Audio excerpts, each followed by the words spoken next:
What's up guys, welcome back to the Sound Design channel. My name is La and today we're going to be looking at this kind of organ bass, I guess it's called. It's not the same as a traditional organ bass, it's got a little bit of a different tone to it, but it's really nice and got a lovely tonality. So yeah, let's dive into the little demo and then we're going to go into the sound design.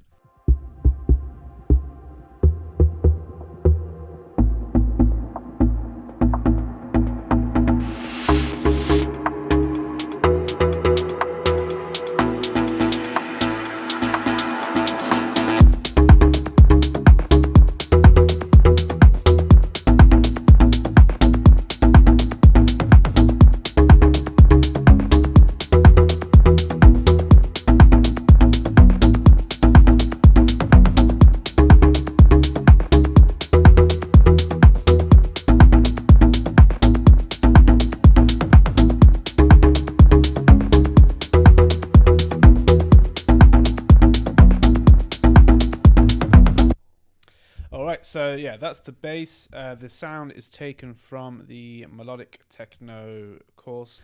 So there's a Melodic Techno Serum preset pack, which you'll get if you do the academy and you do the course. And so you can grab the sound from there. But what we're going to do is make it from scratch. The MIDI I did make myself here, this little groovy melody, just like a nice little rhythm here, playing the root note, which is C sharp, and then going up to the third, then going down to the A, which would be the 1, 2, 3, 4, the fifth, but an octave below, and then so on and so forth. And that's the entire melody. So going 1, 3, 5, 1, 3, 5. And then the other stuff that's in this, so all the drums, you might recognize them from the last video I did. They're taken from there. So all the drums and the other sounds, they're all from the same pack. This stuff here, though, I did make this from this sound. So this is this kind of like tension building pad.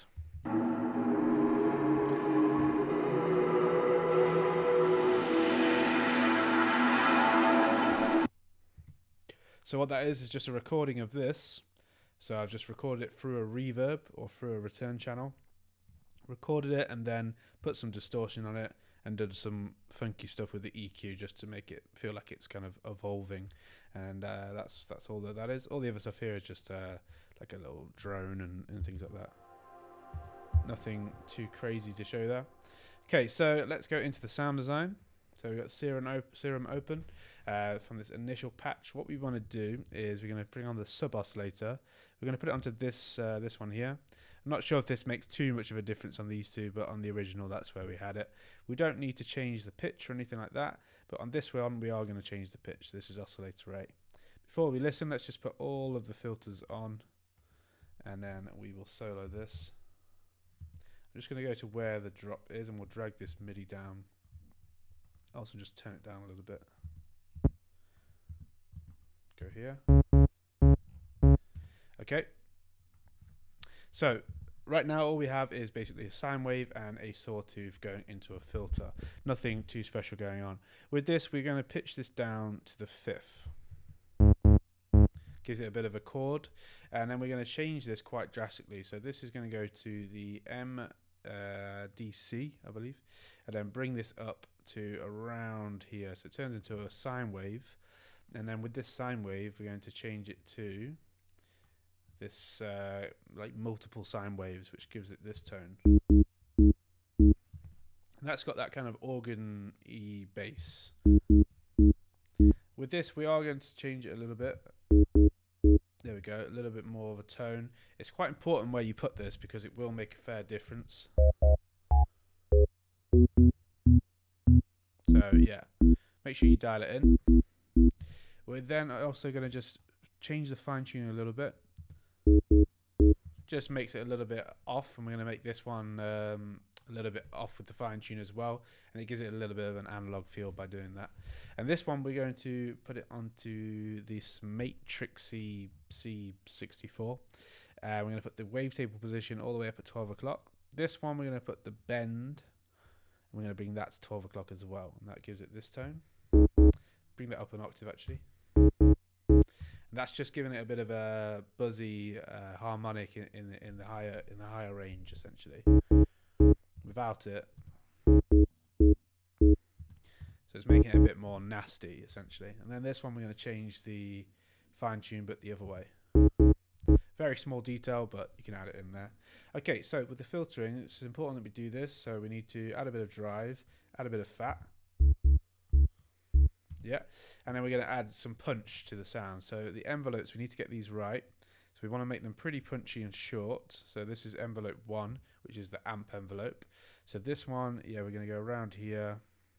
This one could be around, could be a little bit higher actually. Yeah, around there. What's important is you dial this one in. I'm not sure what this is called. It's the curve, I guess, of the envelope. So you just bring it in so it's really short and snappy. And we're going to do the same on this one as well. And this, you could put the decay around 400, and the sustain is around 20, and the release you're going to put up to around 500. So it's quite a big release. It'll give it a bit more of a natural ending. At the minute we can't hear this because I haven't assigned it to anything. I just need to dial this in so it's very short and snappy. Bring this one over now to the cutoff filter, and then you can bring it to around here. And there we go, we're getting that nice sharp punch to the sound.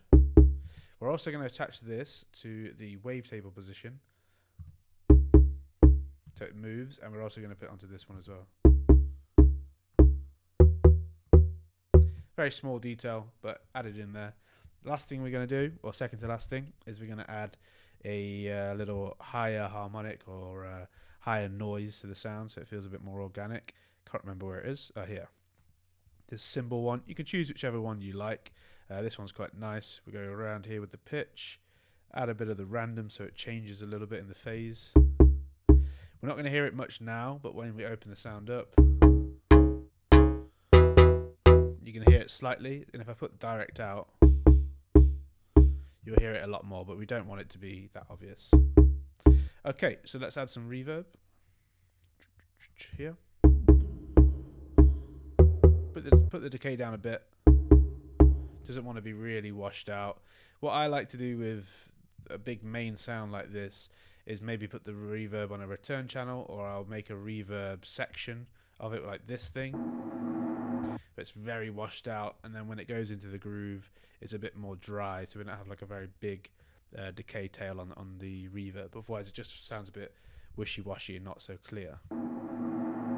Okay, so let's now just have a listen to this. I'm going to put EQ on here, and maybe I'll do a little boosting here, we'll see. Yep, just boost around here.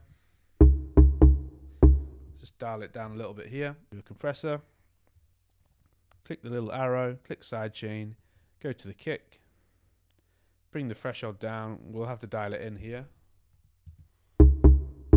We can't hear the kick at the minute, but you can see the signal poking through. And what we want is to bring this frequency up. If this isn't turned on, make sure you just turn this on and put it on a high pass. What that will do is it will tell the compressor to receive a signal from above 276 hertz, which is around here. All right, anything above this. What that means is that the signal above there on a kick is very sharp and very quick. It's the transient of the kick.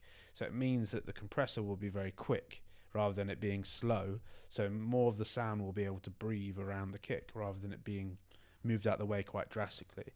And then we want the ratio to be quite high because we want it to move out the way a lot for the sound. You can try it all the way over. Sometimes it's a bit much. Yeah, and then you just dial in the threshold. That would be too much.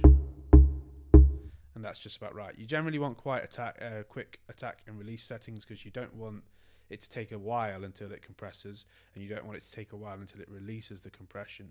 So you generally want these to be pretty quick as they can without a horrible click. Okay, so we have our sidechain, we have our EQ.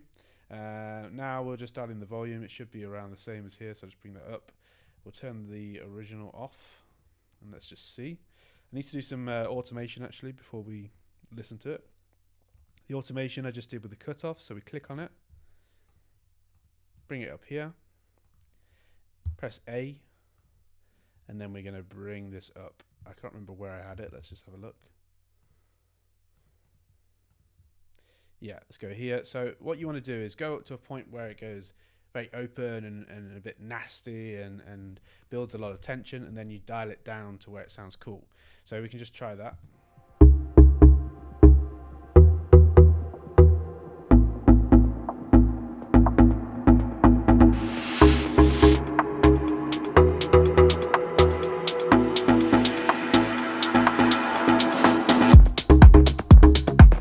Yeah, so we can open this a bit more, so it gets more nasty, and then we can we can dial it in. I think I've gone to around here. Just don't bring that up a bit. Have a listen from here again.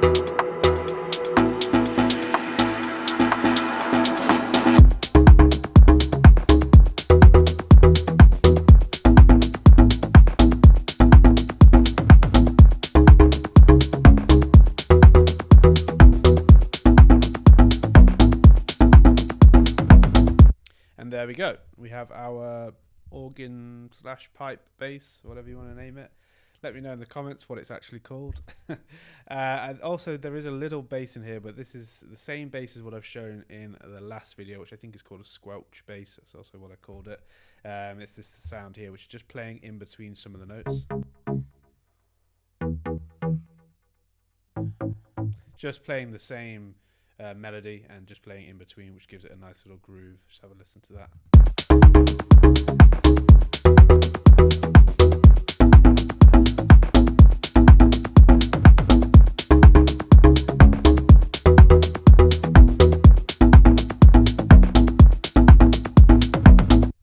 Cool.